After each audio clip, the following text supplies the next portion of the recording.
হয় নিৰ্বাচনৰ দিন যিমানে চাপি আহিছে তাৰ সমান্তৰাল কিন্তু তৎপৰতা বৃদ্ধি পাইছে ৰাজনৈতিক দলসমূহৰ মাজত কি বিজেপি কি কংগ্ৰেছ কি এআইডিএফ সমানে চলাইছে নিৰ্বাচনৰ বাবে তেওঁলোকৰ প্ৰস্তুতি ইতিমধ্যে শাসকীয় দল বিজেপিয়ে 11খনকৈ লোকসভা সমষ্টিৰ বাবে তেওঁলোকৰ প্ৰাৰ্থীৰ নাম ঘোষণা কৰিছে কিন্তু দলক এৰি দিয়া দুখনকৈ লোকসভা সমষ্টিৰ প্ৰাৰ্থী ঘোষণা এতিয়ালৈকে কৰিব পৰা নাই অগপয় বিৰোধী দল কংগ্ৰেছে এতিয়ালৈকে এখনো লোকসভাৰ আসনৰ নাম প্ৰাৰ্থীৰ নাম ঘোষণা কৰিব পৰা নাই তাৰ সমান্তৰালকৈ কিন্তু বিজেপিয়ে এখোজ আগত আছে বুলি ক'লে ভুল নহব কিয়নো ইতিমধ্যেই শাসকীয় দল বিজেপিয়ে তেওঁলোকৰ যি ৰাজনৈতিক প্ৰচাৰ ইতিমধ্যে আৰম্ভ কৰিছে শেহতীয়াকৈ প্ৰধানমন্ত্ৰী নৰেন্দ্ৰ মোদীৰ অসম ভ্ৰমণ তাৰ পিছতো কিন্তু তেওঁলোকে বহি থকা নাই আহিব কেন্দ্ৰীয় গৃহমন্ত্ৰী অমিত শাহ আহিব কেন্দ্ৰীয় প্ৰতিৰক্ষা মন্ত্ৰী ৰাজনাথ সিং কিন্তু ৰাজ্যৰ একমাত্ৰ বিৰোধী দল কংগ্ৰেছে এতিয়ালৈকে ৰণত নামিব পৰা নাই ঘোষণা কৰিব পৰা নাই প্ৰাৰ্থীৰ নাম আৰু ৰাজ্যৰ 14খন লোকসভা সমষ্টিৰ ভিতৰত বিশেষ চৰ্চাৰ কেন্দ্ৰবিন্দু হৈ পৰিছে বৰপেটা লোকসভা সমষ্টি পুনৰ নিৰ্ধাৰণৰ ফলত জনবিন্যাস সলনি হৈছে বৰপেটা লোকসভা সমষ্টিত পূৰ্বে সংখ্যালঘু ভোটাৰৰ দপদপনি থকা বৰপেটা লোকসভা সমষ্টিত ইতিমধ্যে কিন্তু হাল সলনি হৈছে ব্যাপক ধৰণৰ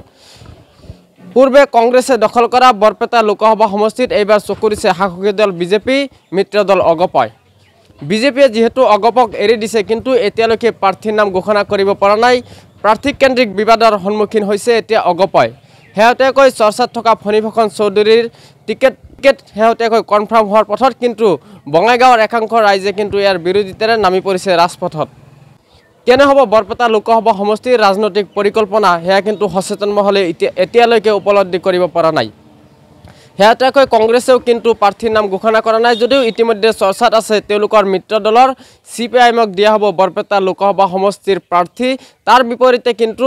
অসম জাতীয় পৰিষদৰ দুলো আহমেদেও কিন্তু দাবী কৰিছে বৰপেটা লোকসভা সমষ্টিৰ পৰা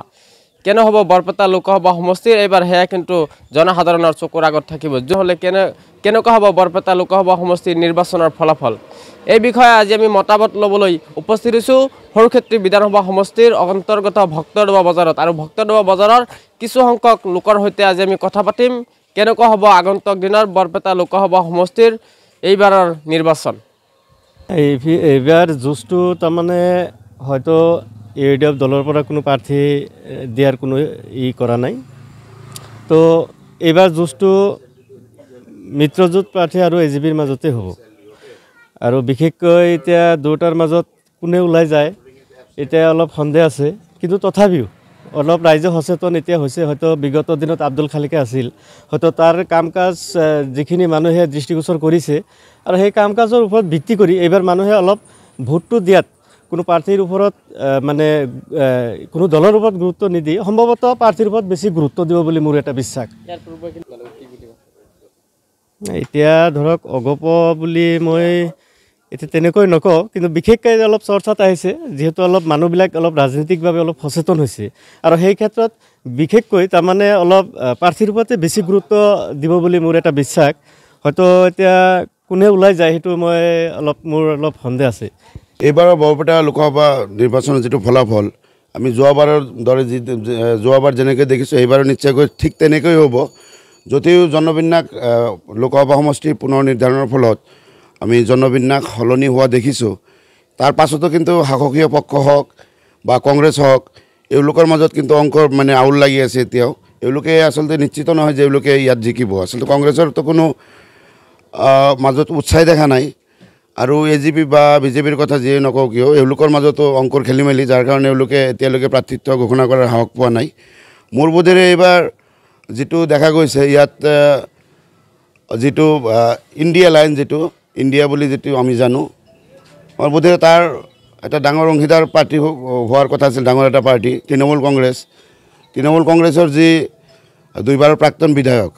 আবুল কালাম আজাদ আমি একেটাৰ সম্ভাৱনাই বেছি দেখি আছোঁ হয় সেইটোৱে ক'লোঁ মই যদিও বাহিৰ হৈছে ডাঙৰ এটা অংশ হোৱাৰ কথা আছিল কিন্তু এওঁলোকৰ ভিতৰুৱা ইণ্ডিয়া লাইন্সৰ যি ভিতৰুৱা খেলি মেলি সেইকাৰণে সেইটোৰ পৰা নিজেই যোৱাকালি 42টা পদত তেওঁলোকে নিজৰ প্ৰাৰ্থীত্ব ঘোষণা কৰিছে ইয়াত সেই আপুনি নাম লোৱা তিনিটা দলৰ মাজত তিনিকোণীয়া যুঁজ নহয় ইয়াত তৃণমূল কংগ্ৰেছৰ খুবেই দাবীদাৰ দুলো আহমেদক আমি বহিৰাগত বুলিয়ে জানো এইটো সমষ্টিত দেখাও নাই কেতিয়াবা এনেকুৱা হয় যে সাধাৰণতে মানুহ বাহিৰৰ সমষ্টিৰ পৰা হ'লেও যিটো সমষ্টিত তেওঁ নিৰ্বাচন যুঁজিব সেইটো সমষ্টিত অলপ মানে অহা যোৱাটো থাকিব লাগে, কিন্তু আমি দেখাই নাই, তেওঁক আমি প্ৰত্যক্ষই কৰা নাই এতিয়ালৈকে সমষ্টিবাসী ৰাইজে। আৰু আপুনি কৈছে ফণীভূষণ চৌধুৰীৰ কথা, আমি যিখিনি সামাজিক মাধ্যমৰ যোগে বা মিডিয়াৰ যোগে জানিব পাৰিছোঁ,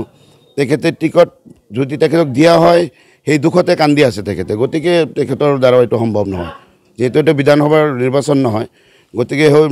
তেওঁ হয়তো ভিতৰত নিজেই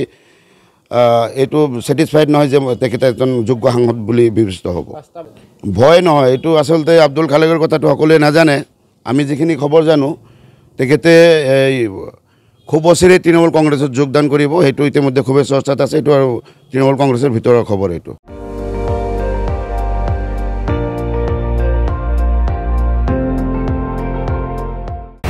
আপুনি চাই আছে ND24, সৰ্বশ্ৰেষ্ঠ নহয় সৰ্বোত্তমৰ দৌৰ।